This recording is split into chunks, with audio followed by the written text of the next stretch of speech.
Good evening and welcome everyone to our first Taste of the League of 2023. My name is Cheryl Kaplan and I'm the membership co-chair along with Felicia Jett.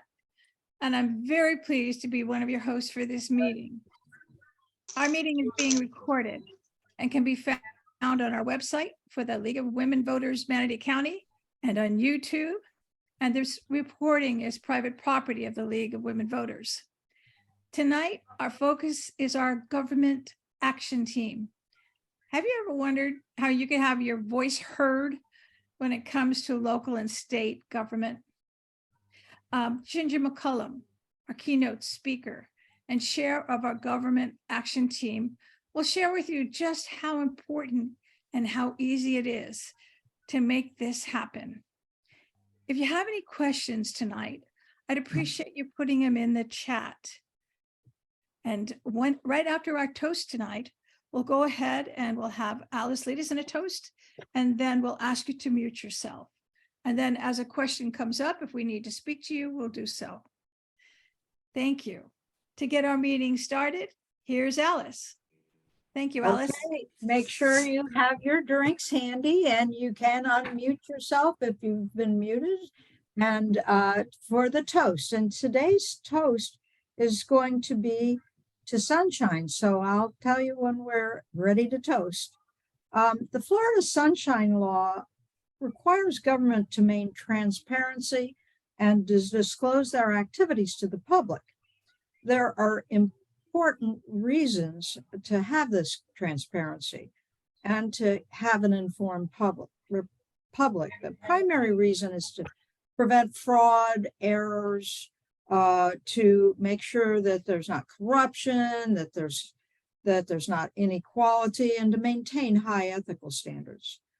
But it's also true that better decisions are made when you have input from people from different backgrounds, from different viewpoints, and everybody understands what's going on.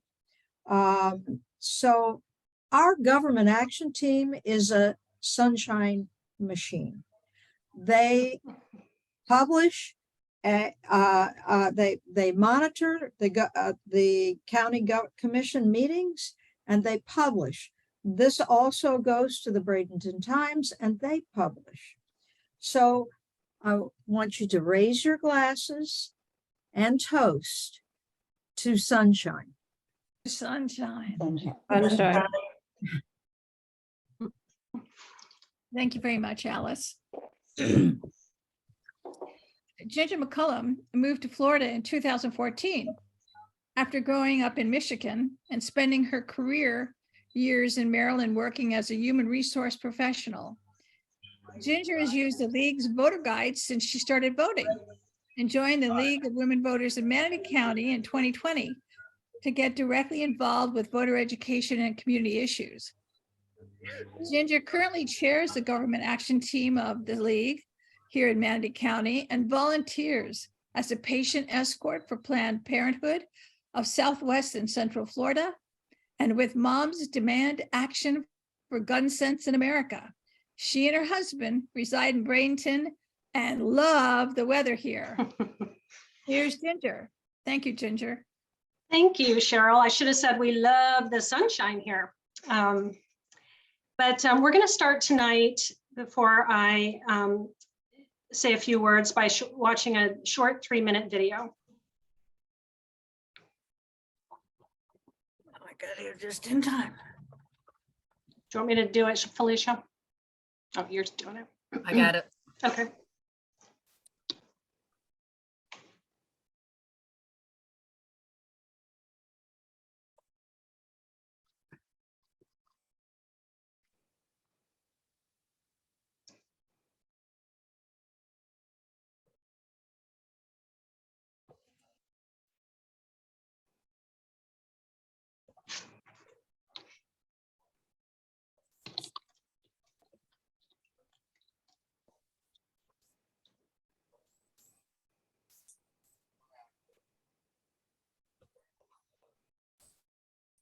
Oops, we're not hearing it, Felicia. Oh, sorry. I thought, can you not hear it? Can you see it, Yes, but you can't hear it? I can't. Can anyone else? No. Oh, okay.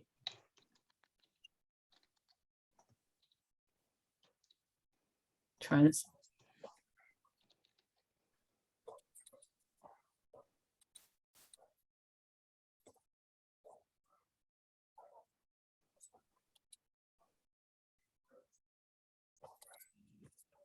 I still don't hear anything. Yeah, there's something faint in the background, but it doesn't seem to be going through to. Okay, well, Ginger, maybe you should try. Okay, let me try. You'll stop share. Let me Sorry about that. share. That's okay. Do you have to make her host? No. Okay. No, everybody can share.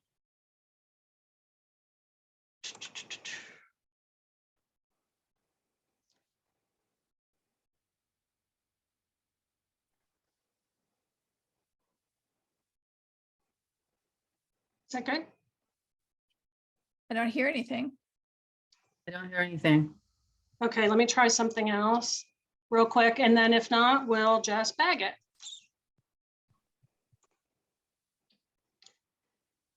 Share.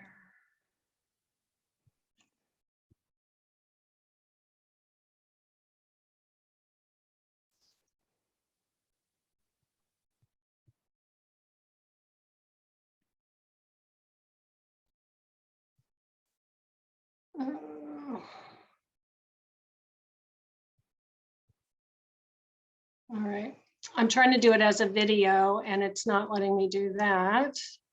Optimize for video clip.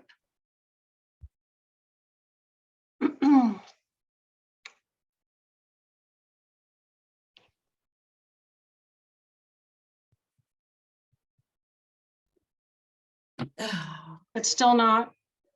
I don't hear Ginger, anything. is your volume muted or really low on your computer? I'm not sure, but it might be something worth checking. Okay.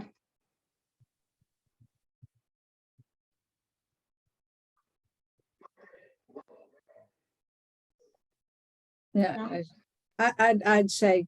Okay. move on. Let's move on. Sorry about that. I know there's, Sorry. now I gotta turn it back down. All I right. just want everybody to know that I saw the video and you didn't really like it. That's right. We'll get it on the website because it's a nice little video that talks about local government. Anyway, well, welcome everybody. Thanks for joining us tonight to hear about our action team. Really proud of the work that we do and our group that is working on these activities that you're going to hear about. The government action team's principal activity has been observing our local government body, the Manatee County Board of Commissioners, at their regular meetings. Sometimes we observe other than their regular meetings. We have also just started a gun violence prevention subgroup. We have, besides myself, we already have 3 members working, and we have some great ideas after the Florida gun violence prevention meeting last night. And we will be organizing the February hot topics on Florida gun laws, since there is some activity regarding guns in Florida this legislative session. So that's hot off the press. We're still working on that. We formed our action team just after the 2020 election, when Kevin Van Ostenbridge, George Cruz, James Satcher were elected, and Vanessa Baugh was reelected. At the first meeting after the election, the board made some decisions that were unusual. Right after the swearing in of the new commissioners. At this meeting, Van Ostenbridge, who had been in office less than 2 days, motioned to terminate the county administrator. Some of you, if you've been around a while, have probably heard about this. Vanessa Baugh, a returning commissioner, introduced a new provision to be adopted that day that would allow the commission really to bring up anything at any time for any reason without any notice, which they can do, but it's not advisable from a good governance standpoint. And we found out later that she did that because she wanted to move up the ability to change who the officers were of the county commission by just one meeting. They would have done it at the next meeting, but she wanted to remove the person, Carol Whitmore, who was in that position at the time, for just one more meeting. Both of those motions passed 4-3 with the 3 new plus Baugh voting yes. And to us, it appeared that they had previous conversations about what they were going to do at that meeting, possibly, not making any accusations, but possibly outside of the Sunshine Law, which requires them to conduct their business in the public view.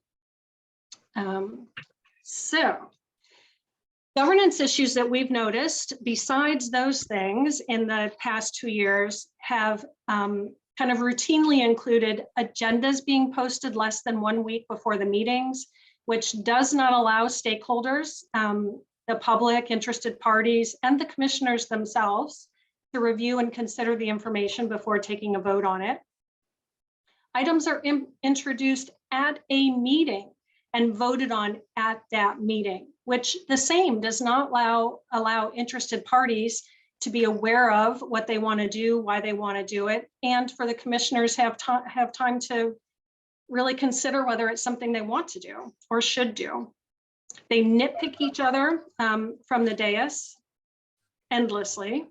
They focus on political issues, things like abortions and guns and Confederate statues, rather than issues that we feel are germane to the running of the county and important to the running of the county. And during the 2022 election, there was a lot of politicking from the dais, which is actually prohibited by law for themselves and for others that they were supporting. So as Alice mentioned, we organize our observations into a newsletter. It's emailed out usually the day after the meeting, and it captures not just good governance or the lack thereof, but items of interest to the community. We try to help the community be aware of what's going on that could be important to their lives in the county, like impact fees, taxes, roads, and the like. So as Alice also mentioned, our newsletter has been picked up by a couple of newspapers and is printed or is posted. I guess now it's all online.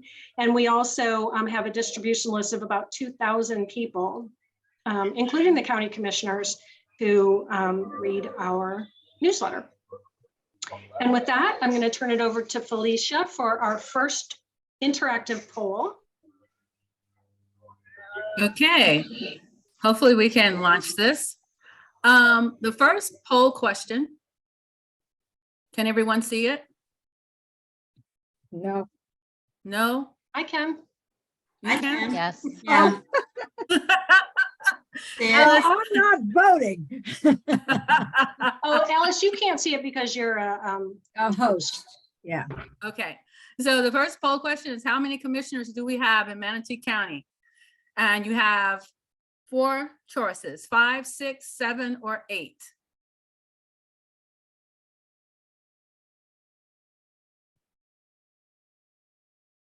So we have 11 people that have voted so far. Okay, 12, 13. Can we get one more? Okay, so I'm going to end the poll and share results. 7, hooray. So we have 7 commissioners, 1 for each of our 5 county districts, and 2 at-large commissioners who represent all of us. So the answer is 7. So some of you might be asking, why do we do this work? And we believe that it's civic engagement in action. We are able to learn about the local government and what is happening in our community. We have an impact. We publish that newsletter. We have an increasing list of subscribers, and we are seeing engagement, more and more engagement from the community on these issues. And we also have a voice, and we do inform our elected officials about our thoughts and our needs and our feelings, our thoughts about what they're doing and how they're doing it. So it gives us a voice. And now we are going to hear from a couple of our action team members who are observers, active observers of the Board of County Commissioners on a regular basis. With us tonight are Pauline Friedman and Maureen Dardinsky. and they're each going to tell you a little bit about why they do this work with us. Colleen, do you want to start us off? Sure, I'd be glad to. Is my volume okay, Ginger? It's good to me. Yeah. Yeah. Okay, great. Hi, everybody. Well, Ginger highlighted many of the reasons why I love doing this, but I'll just back up a little bit and say that as a new resident to Manatee County in 2017, I found some partisan volunteering that I did at that time, and you know which elections fell between then and now, to be frustrating, and I felt like I was not really making a difference at all. So joining the league gave me a sense of just being able to be with a group that would have more impact. And I also felt that working at the local level would be educational for me because I really knew nothing about, I mean, honestly, we moved to Florida for the weather. I mean, frankly, we knew nothing about politics. I knew nothing about how things work down here. It's been quite a learning curve, but it's been helped by being involved with the league and then getting involved with this governance committee. And with being an observer. So of course, as Ginger mentioned, we started this in 2020. So it was the pandemic. And so we were able to do the observation from home. And I've continued to do that. So it makes it very easy to do this work. I watched the commission meeting, and there are two of us for each meeting. So one does the morning and one does the afternoon. So I watch it sitting on my couch. I watch it on the public station. I can take my notes. I can keep the agenda nearby and really just really tune in to how the county government is working. It has given me an opportunity to really see how the system works and also to really learn so much more about the various issues in the county. And then in the evening or in the afternoon when I'm sort of typing up my notes, so there's sort of a set of raw notes that we create first, I'm able to look into the agenda, which is posted through the county, and there are attachments. So if there are issues that are just sort of personally important to me, then I can dive into those and learn more, or I can add information just so that my notes make sense when someone else reads them. But most importantly about observing this commission is really getting to know these commissioners and their personalities and their biases. It's sometimes really shocking. Sometimes it's okay, it's good. Sometimes you get a sense of who works harder than others, but you know, watching them carefully, because that's what we do while we're observing, is really watching and listening to them in order to take notes, just makes a difference. And as Ginger said in the very beginning, and we started out with Alice with the toast, sunshine is important, right? And this board really doesn't always operate in the sunshine. So I have said to my adult kids that doing this work makes me feel like I'm shining a light in the dark places, that, you know, not everybody really pays attention to this commission. And I feel like since we've started doing this observation and writing up these notes, they're aware that we're doing it. So they're aware that they're being watched also, but it's just sharing something with the community. And so, you know, basically, you know, what I do when I'm doing it is taking notes, filling in the details, and then the really fun part is processing them with Ginger and with Alice, because the notes that come out have to be filtered through a nonpartisan lens. And of course, sometimes when I'm watching, I'll be fully transparent. I'm not always, you know, nonpartisan, but we're really looking for their adherence to good governance. And so at the end of all of it, which is the next morning after the day after the meeting, when the notes get refined, we really come to discussion and come to agreement about what's good governance and what isn't. And I have to say, I just love doing it. It's you know, I do it sometimes, I would say maybe once a month, maybe a little less than that. So it's not a huge commitment of time, but it really just gives me back such a sense of making even a small contribution to making politics sort of a better place in 2023. I can't believe it already. So thank you for the chance to share. Thank you, Colleen. That was wonderful. Maureen? Well, that was wonderful. And I'm not sure, you know, so now that Colleen has said at least one or two of the things that I had on my notes, I'll just I will fill in around the edges. So I moved to Manatee County in 2014 from a blue state, and it didn't take long for me to realize that things were done a lot differently here. And then I tried to, I reached out to my county commissioner at the time about several issues, looking for a respectful response to the very real concerns that I had, like building and more traffic and so on and so forth. And what I got was either silence or responses that were partisan and less than professional. So I tried working with a partisan group, and we worked hard and did some good things, but didn't get what I was looking for. So I decided to join the league, and it wasn't long after that our county commission elected these 3 new commissioners, and things started to get very, very interesting. So this was a way, observing them was a way that we could pay attention to what they were doing and let others know, because what I found in some of my canvassing and other activities was there was a fair amount of indifference and lack of knowledge as to how things actually worked. So this was one way that I could help educate the regular voter about what was really going on. I like that we put the notes together, and that those go to a variety of interested individuals. And sometimes when I'm having conversations with my friends and it turns to, you know, building or whatever the issue might be, I mention these notes, and many times they hear, oh yeah, I read those.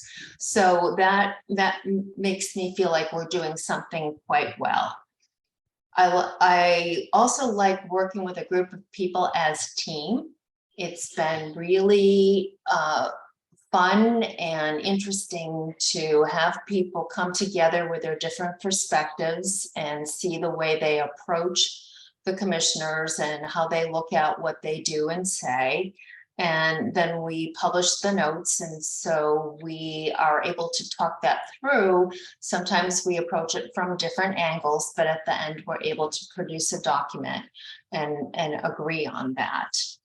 And then the last thing is that by doing this, I've been able to meet some really interesting people, both people in the league, and there was a wonderful event last night to say goodbye to the 3 commissioners who did not get reelected, Reggie Bellamy, Carol Whitmore, and Misty Servia. And it was quite nice to talk to them and hear their thoughts about what they're going to do next, the enthusiasm that they have for the county, and their determination to keep working on the county, despite the fact that a lot of us feel like we're facing some pretty strong headwinds. And those are my comments. Well, thank you both so very, very much. I just want you to know, Ginger, that you might have looked in the chat while both these lovely ladies were speaking, but there's some high comments and I'll share them with you.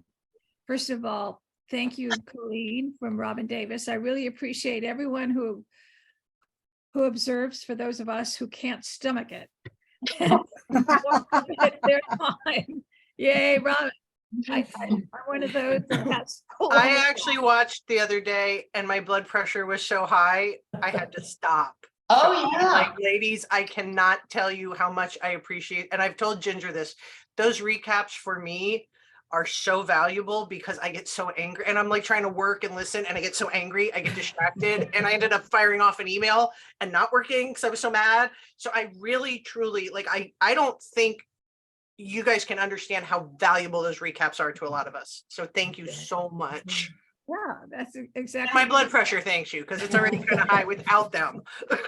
And Robin, I'd like to I'm sorry, Cheryl, I'd like to mention just briefly here, Colleen and Maureen both talked about this, but we work really hard to take those notes and distill them into the facts, particularly about items of interest, report the facts and what's happening. And, we are a nonpartisan organization. It's very important to us to maintain that. Now, when it comes to governance, we are very much on the side of governance. So if there's a governance issue to be mentioned, we call it out. And sometimes that is about partisan politics being played from the dais. And so that can feel partisan at times, given the makeup of the board currently.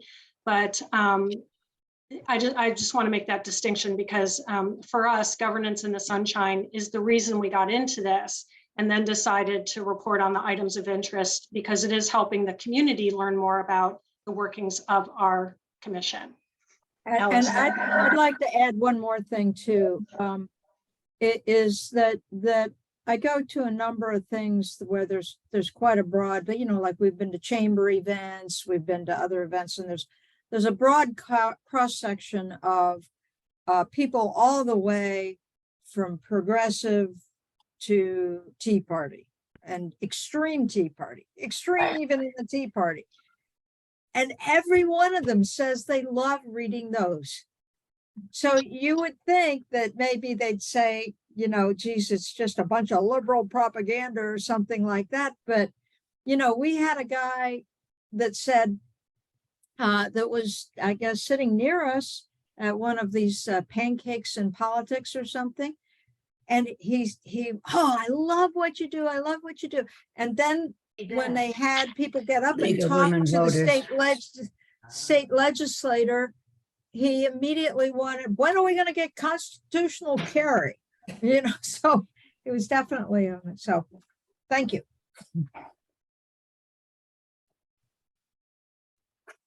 All right, Ginger, you want to continue? Sure. We're going to do another poll, but did anybody have any questions for any of us before we do our poll? I don't see any in the chat. Okay. Yeah, sorry. All right, then Felicia, you want to run there's going to be two more poll questions and then we'll talk about them.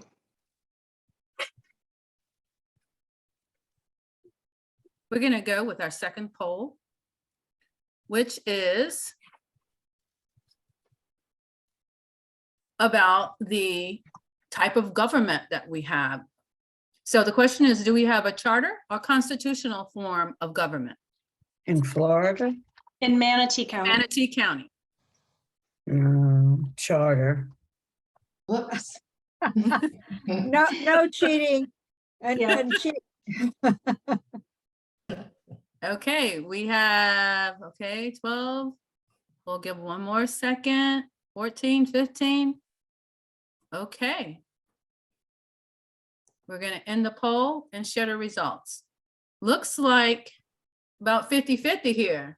So Ginger, do you want to tell us what form of government that we have? We actually in Manatee County have a constitutional form of government. Yeah. And I will explain that in a moment after our third poll question. Okay, let's go back to the polls. Here's our third poll. So in Florida, many citizens recall a county commissioner. The question is, in the state of Florida, may citizens recall a county commissioner? The responses you have are yes, no, or it depends.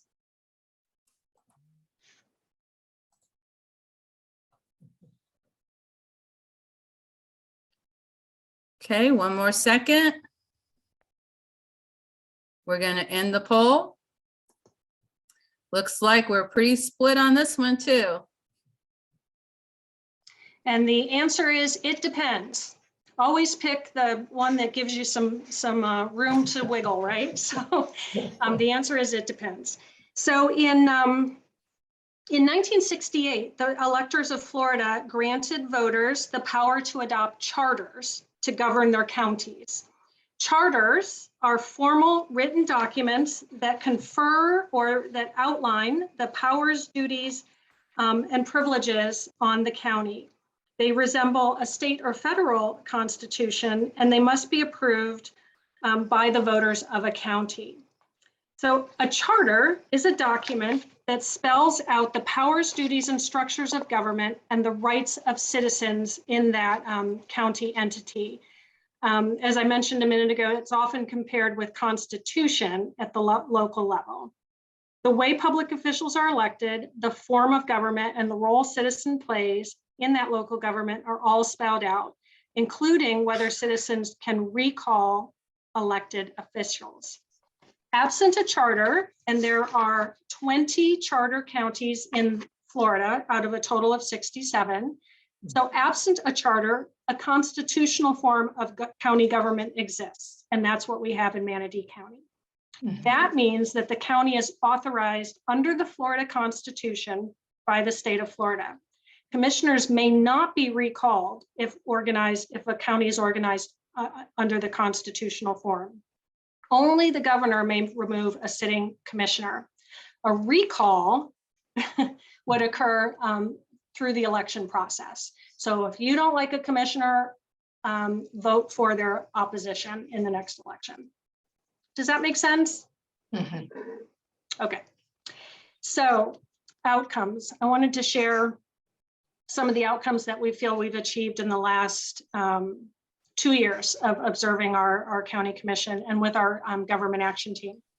So our observers, and I think the public, have grown in knowledge and appreciation for the profound implications on the local quality of life that is in the hands of our commissioners. We've seen increasing public engagement as we educate how to contact our local officials with our newsletters. We put out action alerts when we think something's happening that the public in particular needs to know about. We're aware of issues rapidly. We can send out those action alerts I've mentioned. We get thank yous from the public. People, as you all have, or some of you have in the chat tonight, we get emails saying thank you for your reports and thank you for letting us know. We're published in the Bradenton Times, and other organizations are sharing our newsletters in their newsletters. So we feel like our voice is being heard. We feel like we give ourselves a voice, as I mentioned, but we give others a voice, and we are hopefully increasing the engagement. And at times we feel like the commissioners hear us. There was a point in before the electioneering started in 2022, where we noticed the commission getting along a little better. We noticed them trying to get the agendas out earlier. We noticed some change in behavior that kind of ended with the election cycle last year, but we'll see what happens with this current commission. So, and we also engage across the league. So with the state league and with our own other action teams, social issues, health, we're all making each other aware of the things that we're learning and hearing about in our different groups and action teams. So, Cheryl, do we have any other questions in the chat right now? Yeah, a question came up from one of our guests. And how long is the term for a commissioner? 4 years. 4 years. And they are not term limited. And they're not term limited. So they have to run each election though, correct? Every 4 years, if they Every 4 years. Okay. Yes. Great. That was the question. So up next will be those same commissioners that raised our interest in 2022, Van Austin Bridge, Cruz, Satcher, and Baugh, if they choose to run. All right, thank you. I don't see any other questions, Ginger. Okay. Anybody want to raise your hand at this point and ask questions not in the chat? All right, let's continue. All right. Well, I'm going to share my screen.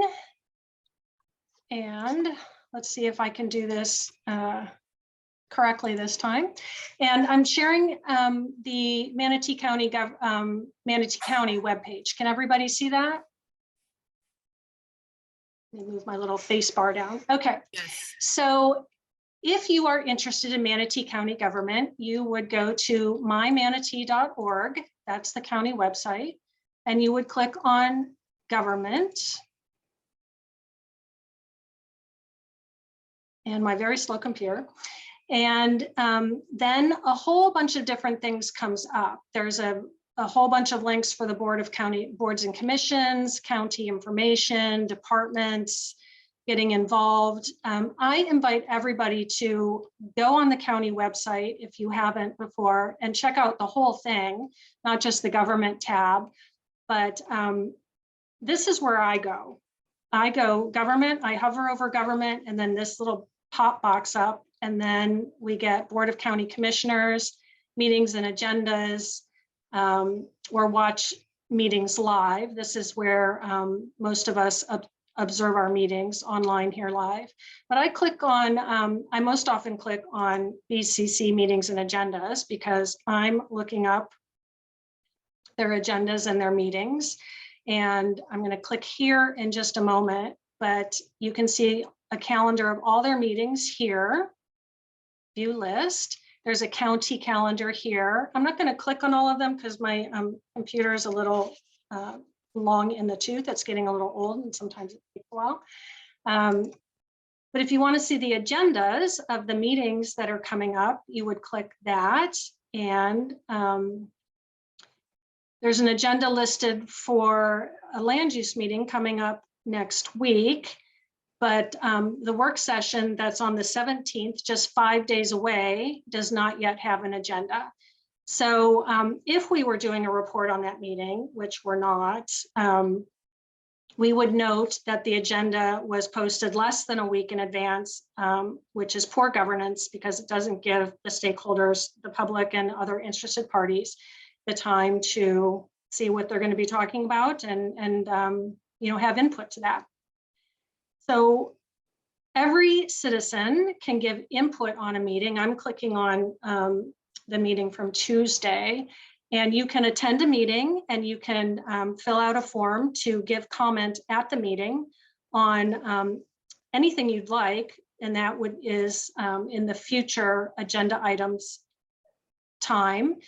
And if you want to give comment on something's on the agenda, then you have to wait till they're actually talking about that item on the agenda, and they'll take public comment on it if they're going to have a vote. But the agenda is always packed full of things, and each of these has information. When you click on it, on the hyperlink, then there's information here. So I'm not going to go into a whole lot of detail because you could just spend hours and hours and hours getting lost on the, getting lost in the links. But I do invite people to do that. And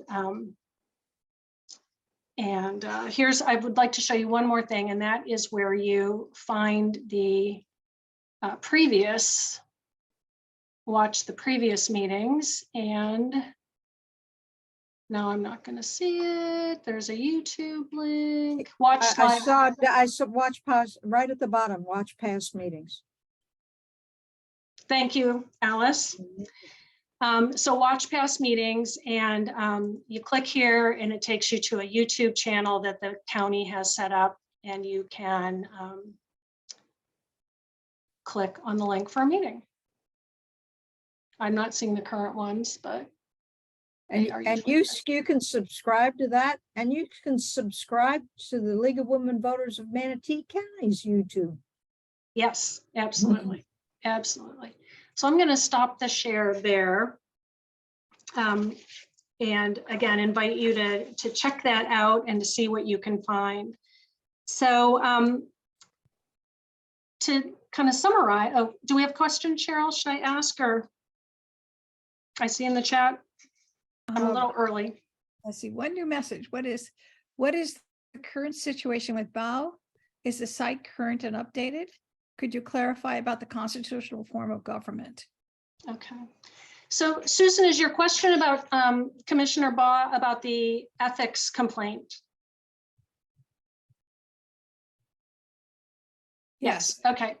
So the Ethics Commission in over a year ago found that there was cause to believe that an ethical violation had occurred. They then schedule a hearing, which was scheduled for August and which was not held because Commissioner Baugh and the Ethics Commission came to an agreement and have settled the matter pending final hearing, which will be held in February. And she agreed to one of the two charges that she had. Now I don't have it in front of me, so I don't have the wording, but she agreed that she had violated ethics, and there is to be an $8,000 penalty and a public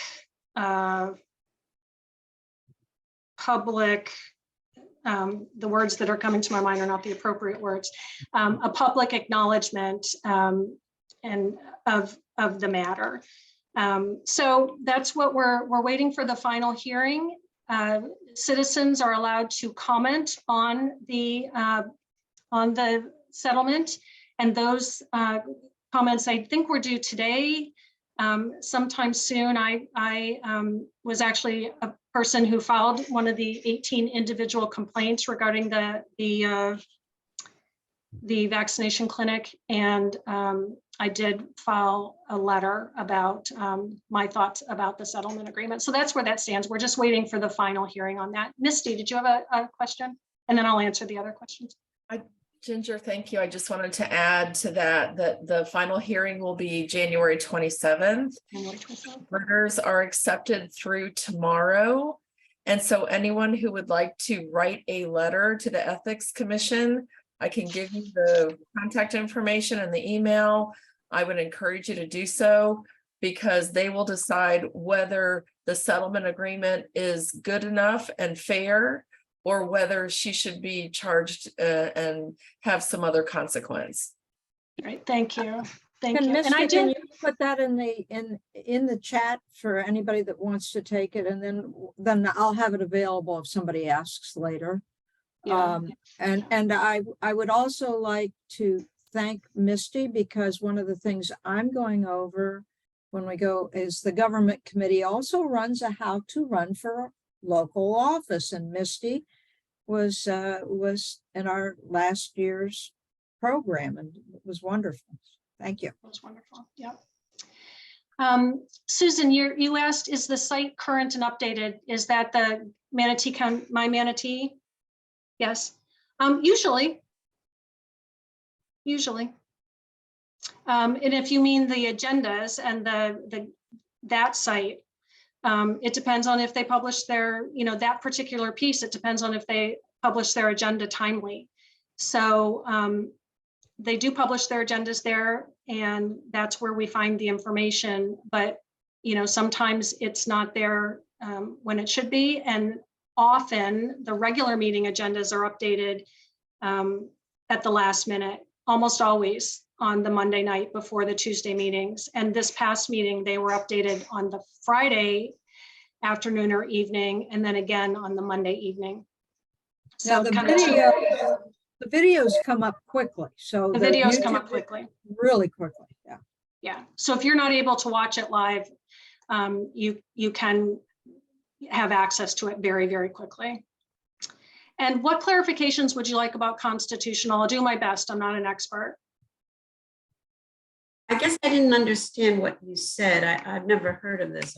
I'm in Maryland the rest of the year. The Manatee just works under the state constitution, or are there are they county constitutions? No, it's the constitution. The state sets the rules. The state, it's a default position. So if you become a charter county, you're going to do a charter, and all the cities, all the municipalities are chartered.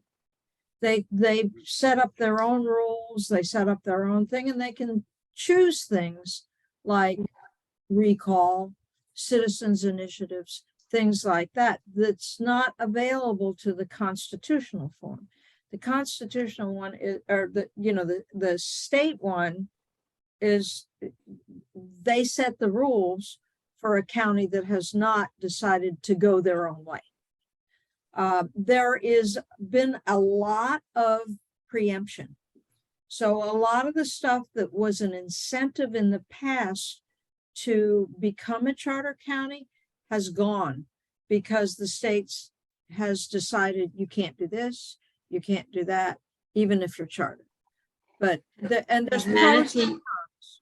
Has Manatee tried to be a charter before? I mean, Manatee County almost became charter at one point, and whatever it was that was driving it at that point, they made some resolution about it. So, and there's actually, there's a bit of history that we do have a presentation on charter, but and for years, the league supported Manatee going to charter, and we actually changed our mind. And the reason we changed our mind is because of preemption. So that there is a tendency at this point for, national to preempt state, state to preempt counties, and counties to preempt municipalities. So if you look at what's happening in Sarasota right now, the STK is pretty darn upset, and and their charter, now they didn't set themselves up. So, it depends. So I see a lot of raised hands. We can't get into the weeds on this, but that's basically the difference. I just have one last question. The issues with the agendas not being posted and all that. Is there any issue with the, I don't want to call it like the secretary, the support group that's supposed to do all this? Or is it purely the commissioners just can't? It's the commissioners and the county administrator. They, okay. Yeah, they make changes, they add things at the last minute. Whatever their process is, it's not working. It was working, they fixed it short term. Again, before we kind of got into the election process, and then it actually got worse. So,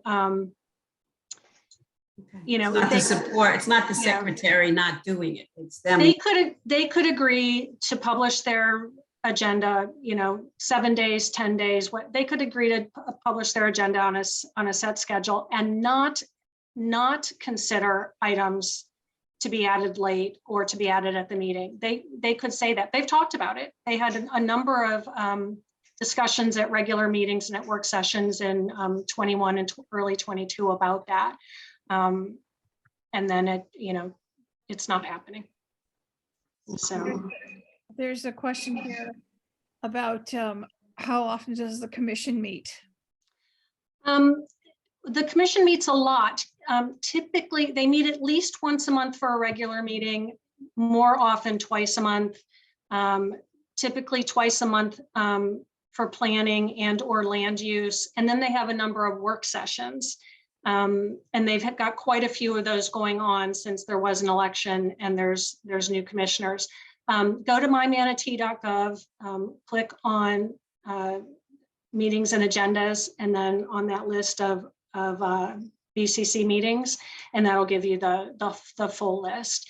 We had actually, when we first started, tried to watch everything, and it was just too much. So we limit our observing in our reports to the regular meetings, usually. And budget. And budget. Sometimes work session, we did the work session last week. So, there's exceptions to our own observation schedule. Sometimes there's just too much going on that we need to pay attention to. Robin, did you have a question? I actually have a question for Misty, if you're there. I think she may have stepped away, but I want to ask when she gets back if she has talking points to add. There she is. There you are. Yeah. Are there specific talking points that collectively people are referring to regarding BAW, or anything you can add to help people craft an email, since it's on, if for those of us who may not have written an email yet, it's a little short notice. I mean, I think it's not enough. I don't think she was held accountable, but is there anything more that maybe we can add that will help give it some weight? Yeah, I agree. It's not nearly enough punishment. I think, she should be removed from office, and I don't know if that will happen, but I'm writing my letter now. I'm happy to share Carol Whitmore's letter with you. I don't know if we have a list of talking points, but I think the most important thing to remember is that she was so arrogant about her decision, even after she made the terrible decision to do what she did and was called out for it. She said she would do it again. And she has been bragging publicly of how she didn't do anything wrong. And she's just a nightmare and does not deserve to be serving the public. And so an $8,000 fine for her is nothing. She's a millionaire. I mean, so it's just not enough. But I can try and see if we have a list of bullet items for you. Let me check.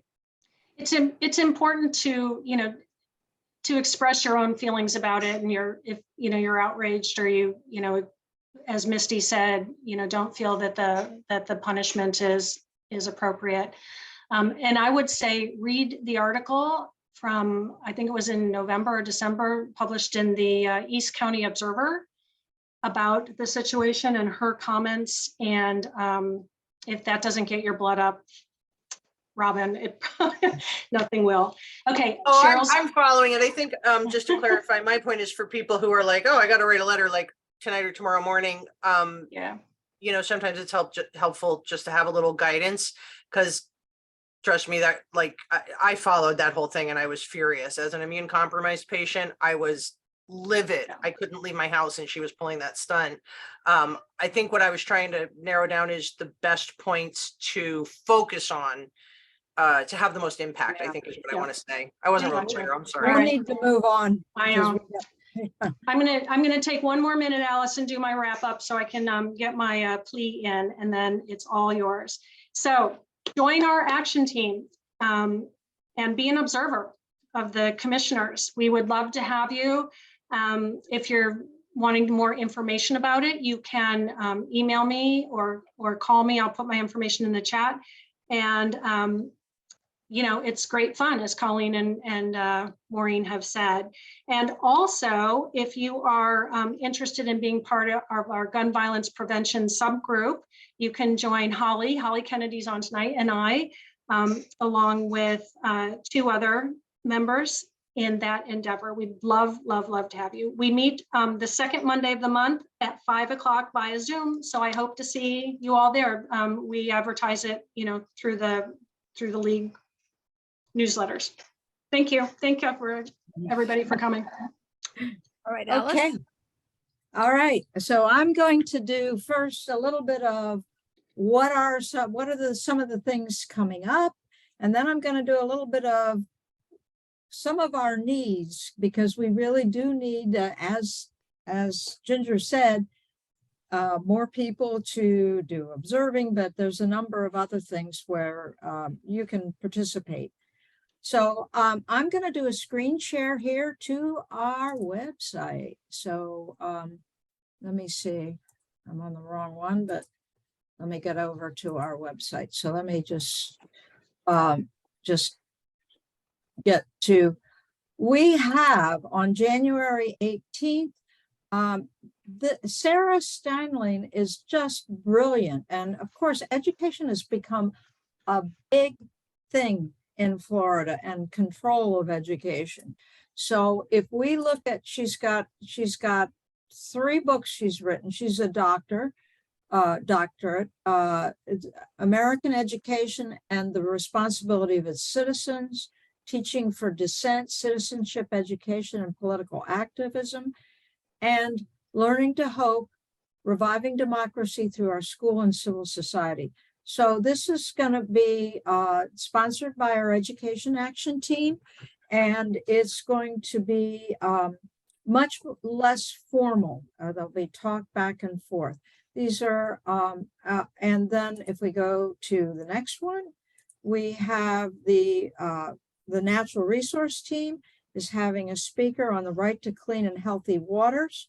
There's actually a citizens initiative in process. It's about to close, I think, in terms of what they are, but he also is going to speak about the way it's structured and how important it is to actually structure it so it will be effective.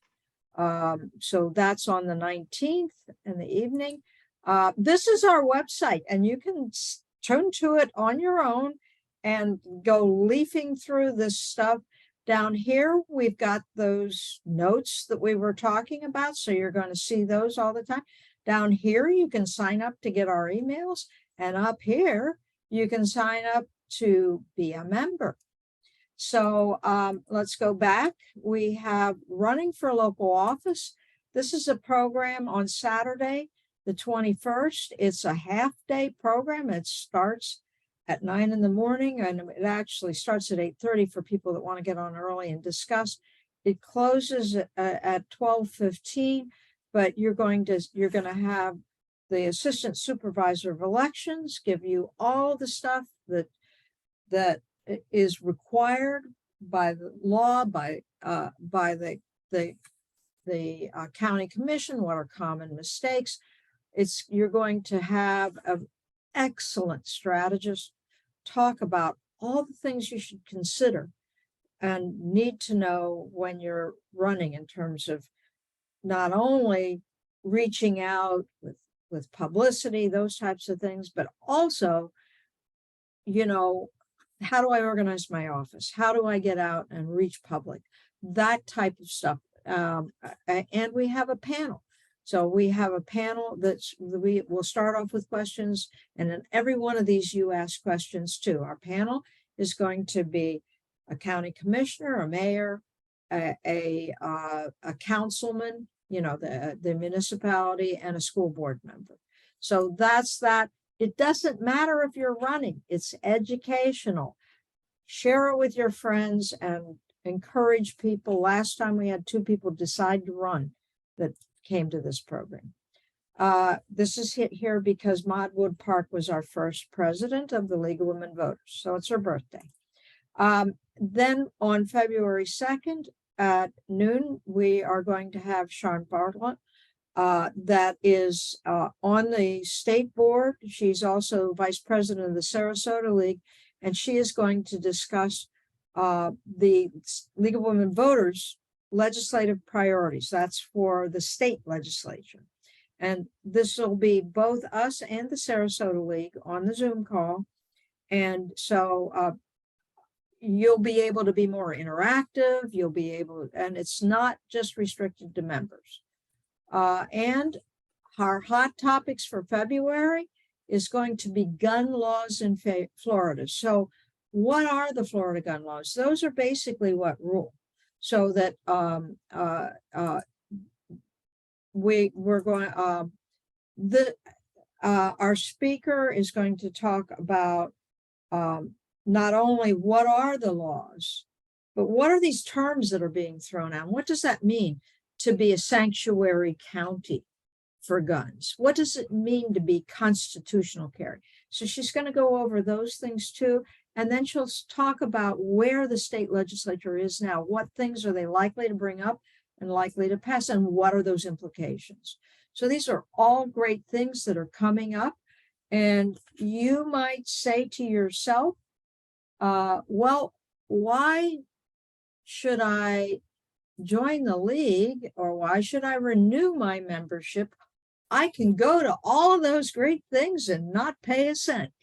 And there are good reasons, because there are programs that you're not invited to unless you're a member. So last year we had a wonderful program where we combined the Sarasota and Manatee League and community leaders in both communities. And we had Cecile, our president, speak, and we had work groups that would get together and talk about the things that were important to them and what they would like to see happen. And stuff happened because of it. You could not go to that unless you were a member. We have just casual lunches where we get together just for members. So, but also you get to work with some of the best and brightest people around. And so that, that is a wonderful reason to be a member. It's a positive force for our community. So you're really feeling fulfilled because you're positive. And also, even if you just joined and you didn't do anything, it builds our membership and it builds our credibility. So it's one thing to go in there where, you say, well, we have 50 members. It's another if you go in and you say we have 500 members. So that, and it's 500 members that we can activate to actually say, I really care about this and I'm going to write my congressman or do that. So we have another one of those community ones coming up in beginning of March. So you can participate with it if you become a member. Thank you, So Ellen. we do have some needs. I'm going to say it really quick. Voter registration, we need somebody to sort of take on doing the scheduling and things on that. One of our members would like to do it at the parade on Saturday. We need one more that's working with her that's experienced. We would love some people to volunteer to help us plan our annual luncheon, which is April 22nd. It's Earth Day, and somebody to sort of help with that would be wonderful. And there's buckets of ways to get active. Thank you. Thank you so much, Alice. We've come to the end of our meeting, and thank you all for your participation, your questions. Ginger, thank you so much. You're a wonderful team. Just a reminder, our next Taste of the League will be in March the 23rd. Our focus will be our very important environment with our natural resource chair, our action chair. And I look forward to seeing you then. And thank you all, and good night. Good night. Thank you. Thank you.